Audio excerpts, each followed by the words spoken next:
Familiar faces. Welcome, great to see some familiar faces and some new ones.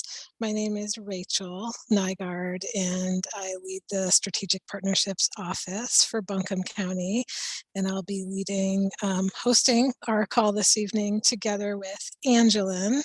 You want to say hello real quick? Hey, good afternoon. I'm Angeline. I'm the grants manager here in the Strategic Partnerships Office also. So together, Angeline and I are your support folks throughout the year.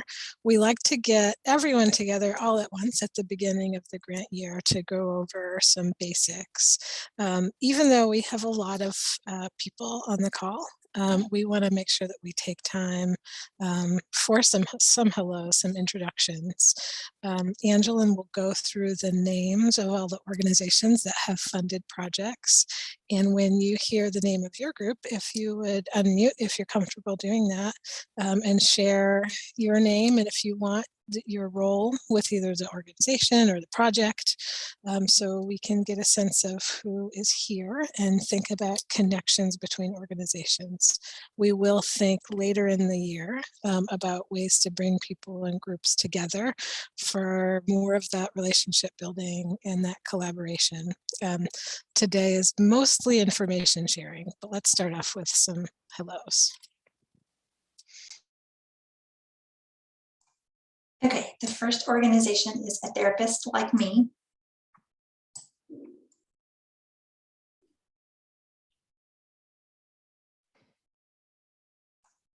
Sorry, I'm Marilyn Chamberlain. I'm from A Therapist Like Me, and I'm their grant writer. Thank you. Arms Around ASD. Hi, I'm Rich Johnston. I'm a board member for Arms Around ASD and de facto grant writer. Yes, thank you.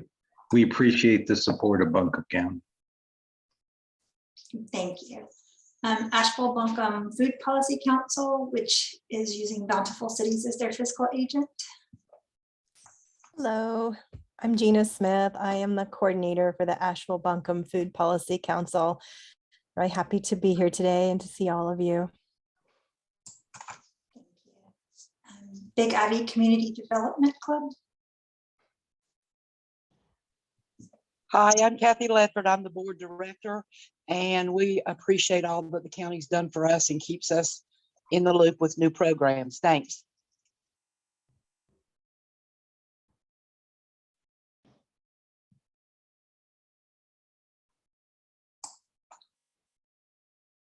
I was pausing to see if Gina was gonna introduce herself. Okay, hi, I'm Gina, and I'm also with the Big Ivy Community Center in Barnardsville, North Carolina. Thank you. Bloom Fitness. Hi, I'm Kim Torres. I'm with Bloom Fitness. We're leading adults with intellectual disabilities to a lifetime of fitness, and that was my 11-year-old son you just heard. We're happy to be here again too. Great. Blue Ridge Pride Center. Yeah, Tina White with David. Oh, there's David. Yeah. Go ahead, David. Hey, thanks. I'm David Perry. I'm on the board of directors for Blue Ridge Pride and the volunteer director of development. And I guess one of the several de facto, as you said earlier, grant writers. So it's nice to be here. Tina. Oh, no, I'm happy to be here. Today is Stonewall, by the way. David and I are right after this running to a big event. So happy Stonewall. Thank you. Blue Ridge Public Radio. Hi, I'm Catherine Komp. I'm the Director of Content at Blue Ridge Public Radio. And our project is a partnership with Asheville Writers in the Schools and Community to do storytelling workshops for youth. Great. Bountiful Cities for their Southside Community Project. I'm the farm manager of Southside Community Farm, and I end up being a de facto grant writer as well. And I'm running the Southside Farmers Market, among other things. Great. Bounty and Soul. Hi, I'm Paula Sellers, Associate Director with Bounty and Soul. Happy Stonewall, David and Tina. Thanks to Buncombe County. This is our first, I believe, I'm sort of new, but this is, I believe, our first grant with Buncombe County. And yeah, Associate Director and de facto grant writer.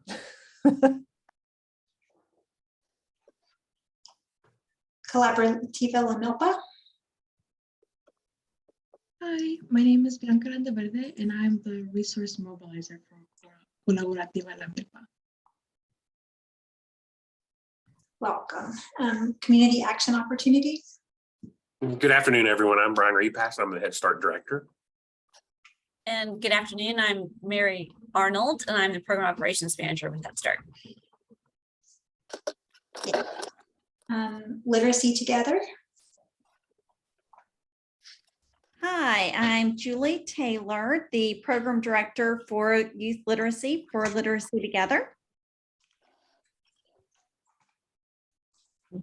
And I'm Luann Arena. I'm the Development Director for Literacy Together and write the grants for us. And thank you, Buncombe County. We love working with you. Thank you. Mount Zion Community Development. Hi, I'm Sapphire Double. I'm the outreach worker for Project NAV. And that's it. Thank you. Pivot Point WNC. Afternoon, I'm Matthew Nanis. I'm the Executive Director of Pivot Point WNC. Yeah, we're thrilled to have the opportunity to provide additional training and professional development for our direct care staff as a result of this funding opportunity. So thank you.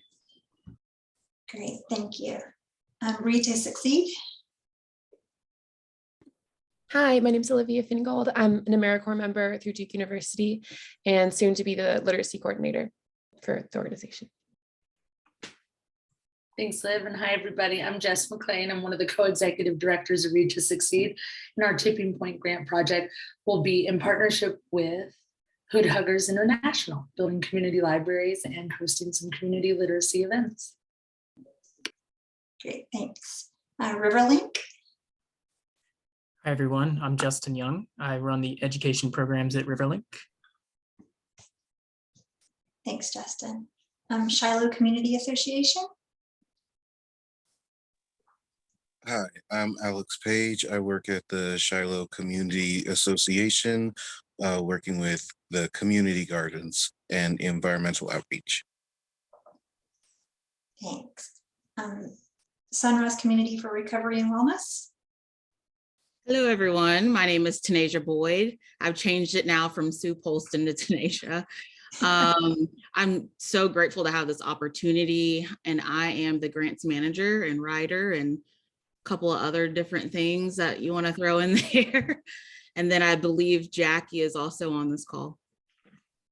Hey guys, I'm Jackie Derryberry. I am the finance director for Sunrise. I appreciate being here. Swannanoa Community Council.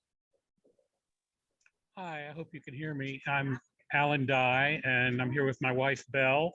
We are in a busy airport now, about to fly to the West Coast, but didn't want to miss this. We're very excited about this opportunity.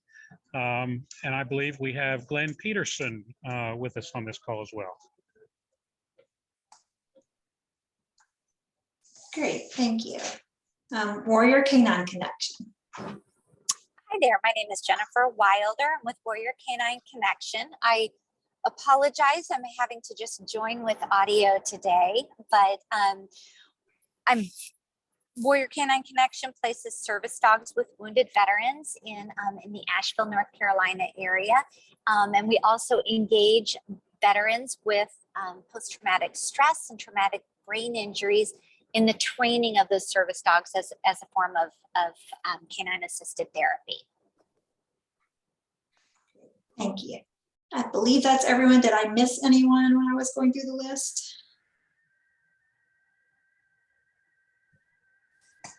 Great. Thanks, Angela. And thank you, everyone, for spending your time with us this evening. I'm going to go ahead and pull up some slides. That's really energizing. I'm inspired by the variety and mix of the work that's represented here. There's a lot of innovation. All right, here we go.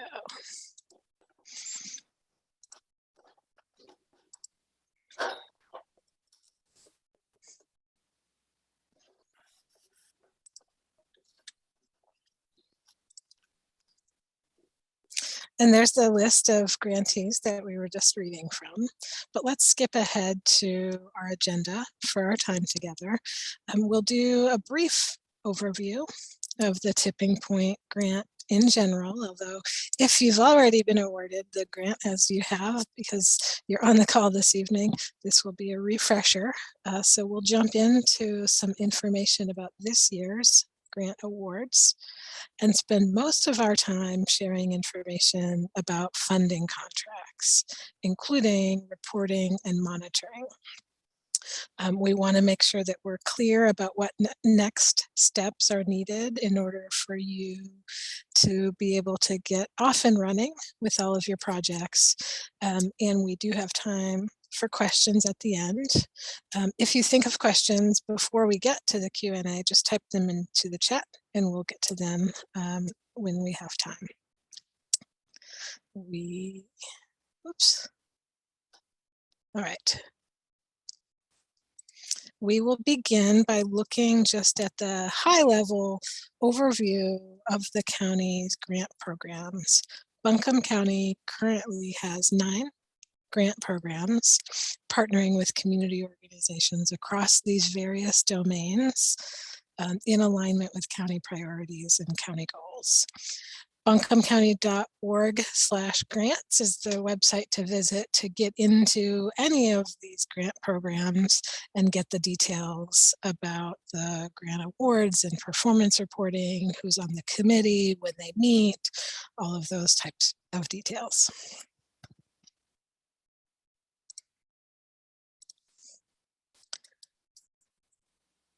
Tipping Point grants are the reason that we're here today.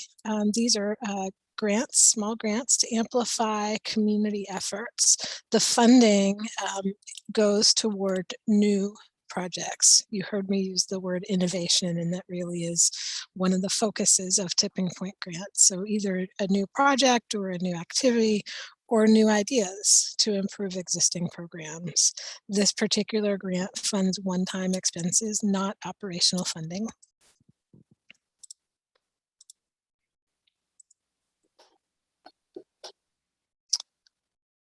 For fiscal year 23, which begins on July 1st, we name our county financial year or fiscal year for the year they end in. So we're entering the 22-23 year, or FY23 for short. For FY23, the budget and the amount granted for Tipping Point grants is $100,000, including 20 projects at $5,000 each. And when you look at the list, it really gives you that appreciation for the range of different types of projects and work that is occurring here. You heard it in the introductions, and just to name a few, after school, canine therapy, crime prevention, environment and environmental restoration, fitness and food programs, programs that support facilitation and independent living, intergenerational engagement, literacy, mental health, peer support, storytelling, urban ecology, a real diversity of types of work that's supported through this program.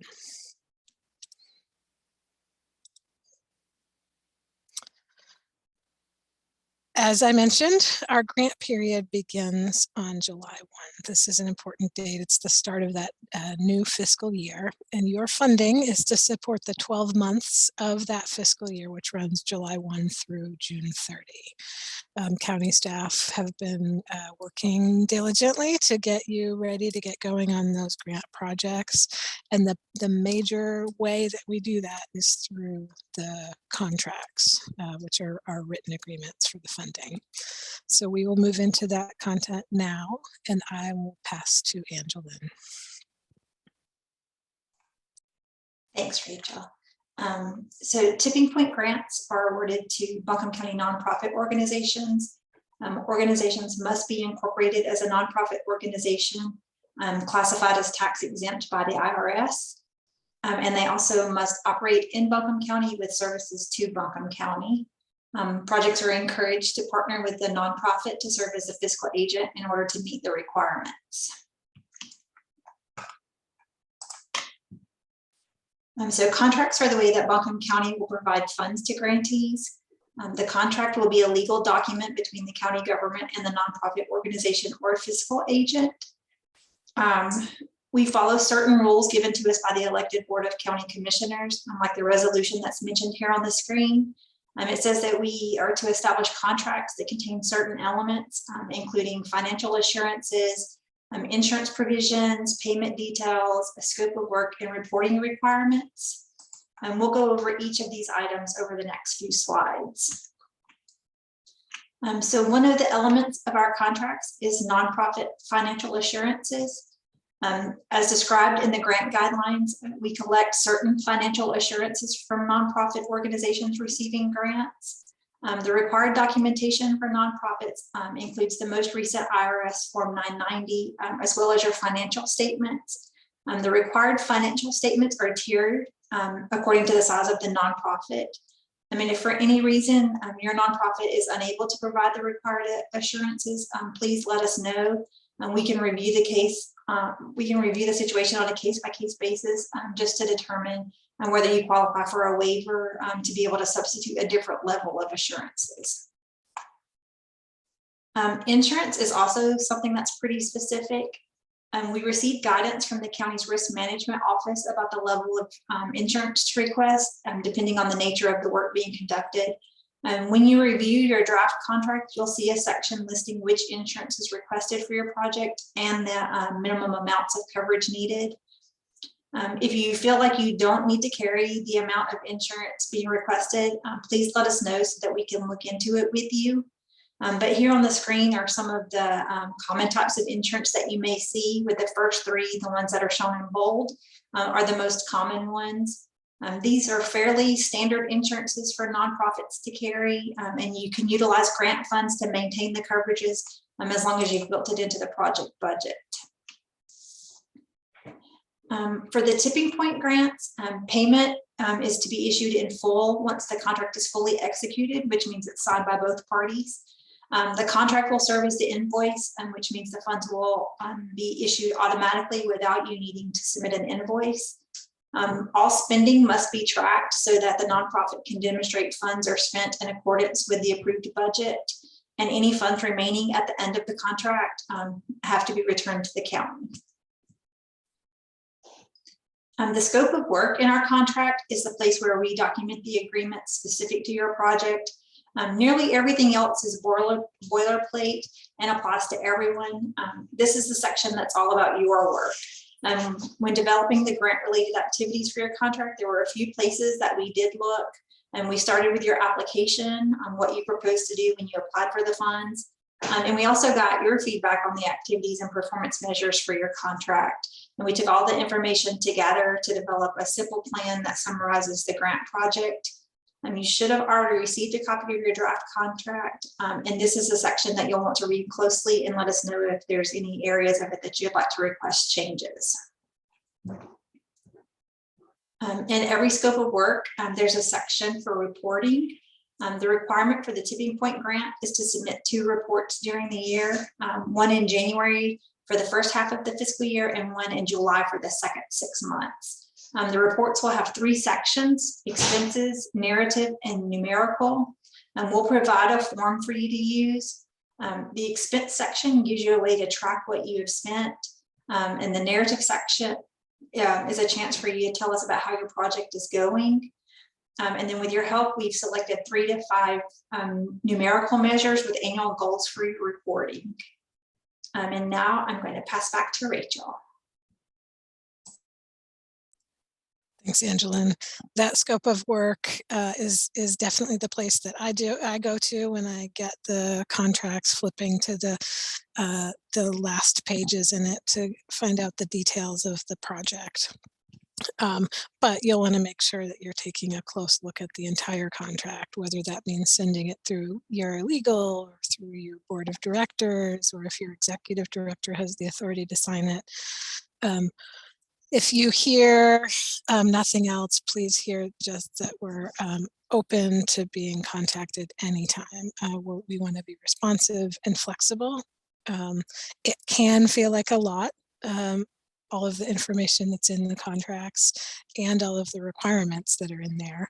Some of that could be flexible. So if you're not sure that something that's in your contract is right for you, or it feels like too much, let us know. We'll start the conversation. And if it's something that we can have flexibility on, we definitely want to do that.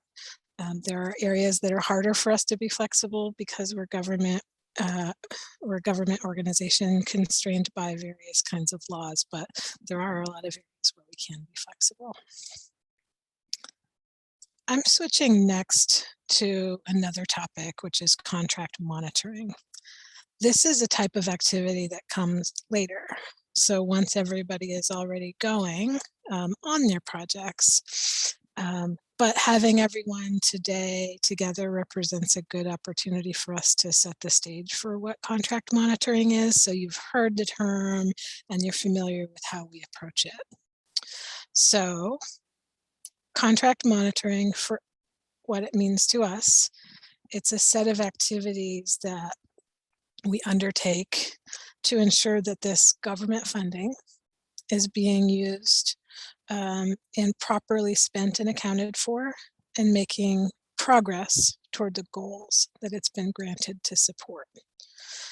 One of the ways that we do basic monitoring for all contracts every year is to look at your reports, look at those twice annual reports, and contact you as questions arise. So we might see something in your mid-year report that shows that the project isn't going the way that you originally imagined it, and we might use that follow-up as a time to start a conversation about changing your budget plan or changing your project plan as needed to make it work for you. So that's the basic level. We look at all of the documentation that you turn in as part of the reports. And we also do a more in-depth type of contract monitoring that sometimes is known as desk reviews. Not all organizations get a desk review every year. In fact, not many do. We select these based on a random sample, or we could also do them if issues or complaints come up. And what it entails, if your organization gets selected for a desk review, county staff contacts you and lets you know, and we set up a time for an interview. We meet with you and have interview style questions related to the contract, both on the program side and on the finance side. So program side, meaning the activities that you're undertaking, and the finance side, meaning how the funds are being used and accounted for. And then we gather a set of follow-up documents to have you turn in to verify the reported information, both on that program side and the finance side. To repeat the purpose, we as county staff are asked to provide assurances that these funds are being used in the way that they're granted, and this is a method that we can do that. But please hear that we are committed to being a supportive partner if things come up in those conversations where we have any recommendations for improvement. We want to be a partner to you in that capacity building, if you will. And we do allow grant funds to be used for capacity building purposes. We also work to identify additional grant funding when is needed, and we try to provide in-kind support as well.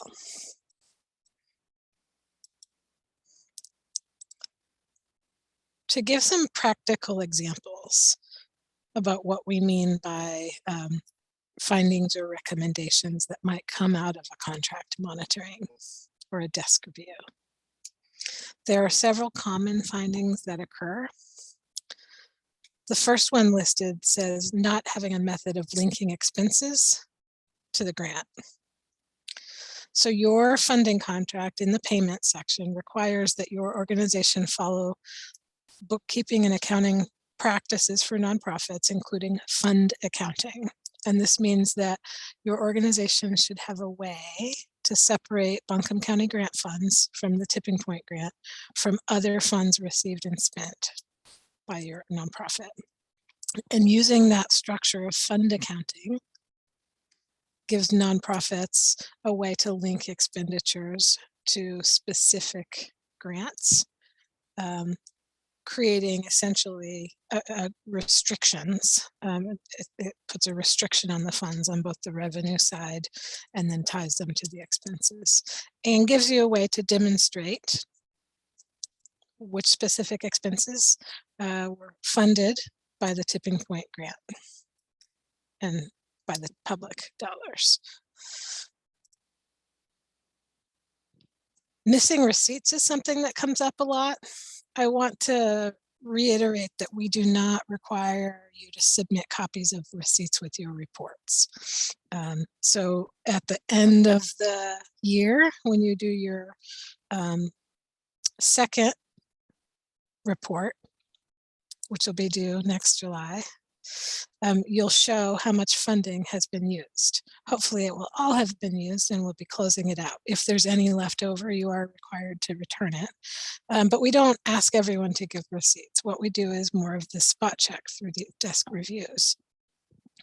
And if you are asked to turn in receipts, it could be invoices or purchase orders, but basically that backup for the expense, we would need you to be able to provide them. Your tracking system can be electronic or even paper records. We don't have requirements on how this information is organized, as long as you have a way to provide the documentation when it's requested and it's clear that the expense was for the public purpose allowable within the grant. So that might mean even making little handwritten notes on the top of a receipt showing supplies for meeting. Organizational policies. During many of our reviews, we find organizations that don't yet have policies or maybe have out-of-date policies and procedures for internal controls. Examples depend on what you're using the funds for. So if the organization is using a credit card for all of its expenses, having a credit card policy is a best practice to have in place to clarify the terms of use for who gets a card and where it's stored, and just kind of minimizing the risk to go along with it. We might also ask for client policies that describe how your intake procedures work. If you're giving direct assistance to individuals, it really, like I said, varies based on the type of project and type of work. And finally, time and effort tracking. If that's not a term that you have heard before, it basically is related to personnel. If your grant is funding staff costs, like salaries or benefits, there should be a system in place for documenting employee time and effort in detailed records. Again, whether it is electronic, automated, like an app or a personnel system, or a manual paper timesheet with a supervisor sign off in the corner. The point is to have methods for making sure the information is consistent and accurate. to provide evidence of the funds being used. And importantly, this would be true here if you're funding any staff positions that are working on a project. Chances are we're not funding 100% of their time because of the size of this grant. So they would need to be able to show how many hours they worked toward the project and have that in your records. A note about capacity building. Whether or not we find out about a growth need for your nonprofit through a desk review, or we just find out about it through discussion, or you're thinking about it on your own, there are a lot of resources and support out there for organizations looking to strengthen. In our region, we're fortunate to have WNC nonprofit pathways, which if you are not familiar with yet, you should check them out. Their website is included in the slides that we'll send you after. And they offer skill building and technical assistance to nonprofits. And they also have a consultant directory for linking to professionals who have various types of expertise: financial management, human resources, board governance, program evaluation.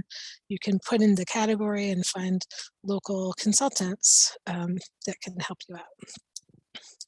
Another great resource in our state is NC Center for Nonprofits, and they do professional development resources and events on strengthening the nonprofit sector.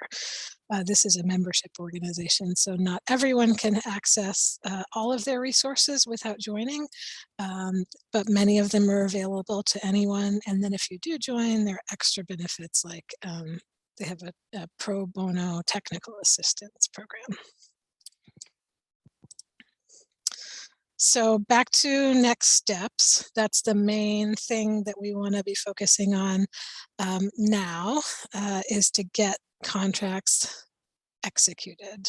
You heard Angeline use the term executed, means signed by both parties. So when you review your draft, contact us back if you would like to request any changes or discuss any of the information in the contract. Send back the signed and notarized contract.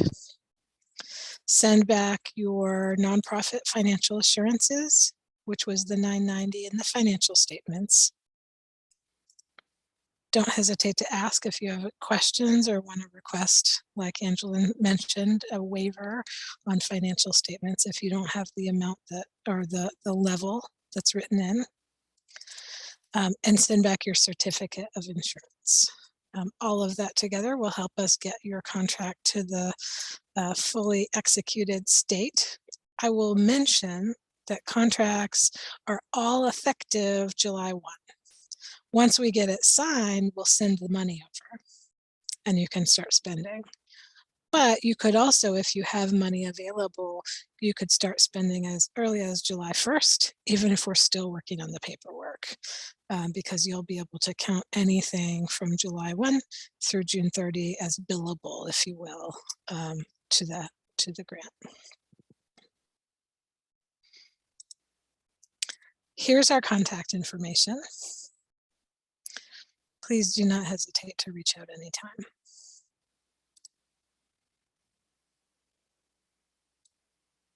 Here we go, stop share.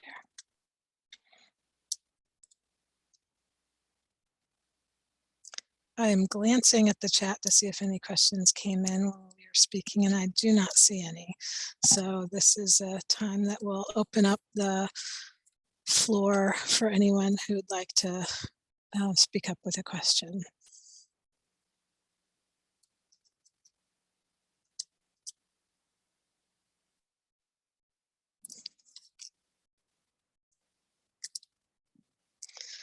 We're efficient and effective and thorough and answered all your questions. Don't hesitate if you think of a question while you're driving home later or cooking dinner, or you had something on your mind and you didn't want to ask because it seemed too specific just to your group, drop us a line. Also, what I'll say is during the intros, we heard everyone wears a lot of hats.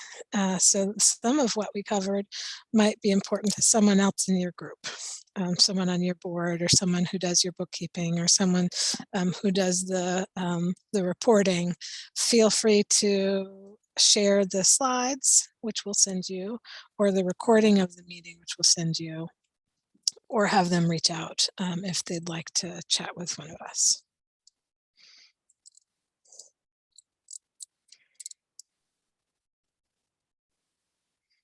I just had one question. Thanks. Thank you. With regard to the grant reports, the twice per year reports, will those, first of all, when will the content of those reports be offered to us as a framework for knowing what that report looks like? And where do we fill it out? Thanks for those questions. So as far as the timing on it, I am in the middle of developing everyone's template report while I'm doing the contracts and all. So it'll be a couple of weeks, but by mid-July, I would anticipate everybody would have their report and everything. And then it's just an Excel file that has a place for you to do the any funding, any spending that you've done, a narrative summary, and then the numerical measures that we have, your progress year to date for that first half of the year. You just fill that out in that Excel form and you just email it back to us. Yep. And Polly, you heard us talking about the scope of work section of the contract. The scope of work is organized with one section says, undertake the following activities. And then the next section says report on the following things. And so that's a list of what we're going to ask you to report on already in there. And then what you'll get from Angeline is like the form basically to do it in. Okay. We've toyed around with a few different types of ways to get the information over the years and found that just a document that you can email back to us seems to work the best. If your computer doesn't do Excel very well, let us know and we can work on another format. Thank you. Sorry, I missed your hand at the beginning. It blends in with your wall color. No Rich. problem. Yeah, hi, thank you. Yes, you are very complete in presenting your information. Once the contract is submitted, what is the turnaround for the fund disbursement? So once you sign the contract and send it to us, we send it through the county's internal approval process, where it just goes through a couple of other departments like legal and budget and that sort of thing. And then it's signed off by the county. And then as soon as it's signed off, I'll email a copy back to you, and then I'll enter it for payment that same day. And so I would say from the time it's fully executed, within, I would say, a week to 2 weeks, you should have your funding. Great, thank you. Oh, can I ask something? Yeah, please do. Could you remind us, is there any process or procedure we need to go through if we spend the money on something different than our written contract, whether it is premeditated or just like in the moment? Yeah, absolutely. So thanks for that question. I forgot your name, but it's not Ethan. Alex, sorry. Alex. You're flying under the radar. Yes, so we want groups to have flexibility to use the funds differently than originally planned, but we want to stay in touch. So the way that we do that is in writing. It doesn't have to be super formal. You can just reach out and say, hey, my starting budget had half in supplies and half in marketing, but we want to put it all toward marketing because of this new website opportunity that came up. And then we would reply to you in writing, in email, and give you that approval. And then we would both have that, basically the record of that change. So best to check in with us ahead of time. If you find yourself in an emergency situation, just reach out as soon as you can afterwards. we'll work with you. I thought of one thing related to Rich's question about payment. Buncombe County can do electronic payments and tries to do those as much as possible. And Angeline, do you have a process for ensuring that everyone has signed up for that, or do we have some that are still doing mailed checks? We do still have some people that are still doing mailed checks. So if you know for sure that you're already set up for electronic payments, you will receive it electronically. But if you know you always received a paper check and you want it to be electronically, reach out to me because I can send you a form to sign up for that.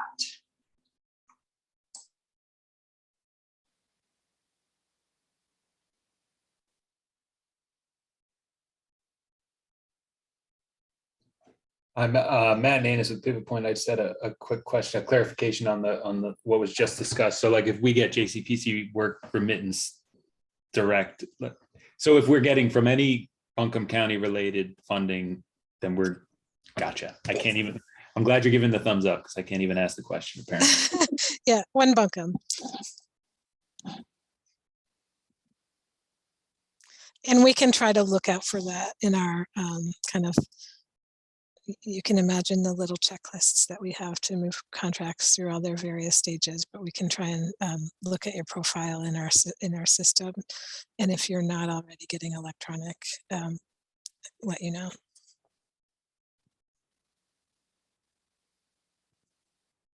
I did have a case with a group thinking that they hadn't been paid, and we tried to stop the check, but like it hadn't been long enough, and it turned up like stuck between paperwork in a magazine or something like that in the mail. So I'm definitely a fan of the electronic when we can make it work. Thank you to everyone for being here. Any other questions on folks' mind before we wrap up?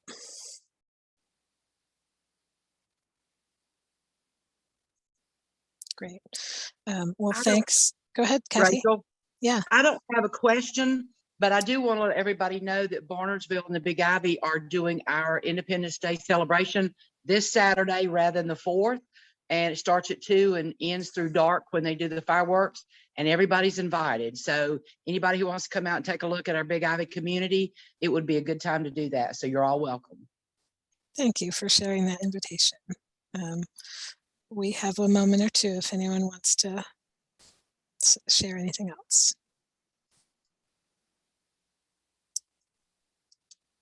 I just wanted to say thank you for being so receptive and sharing your guidance throughout the whole process. Of course, we take every relationship with the funders seriously, but it feels especially wonderful to have a relationship with the county now. And so it just feels good to know that we don't have to know everything, and we can ask what we need and get our needs met and do it right by your standards. So thank you. Yeah, thanks for voicing that. Appreciate you being a part of the work. All right, before we turn this into a great big love fest, we will we will share our mutual appreciation for one another and for the work that we do, and wish you a happy rest of your day and look forward to working together. Take care, everyone.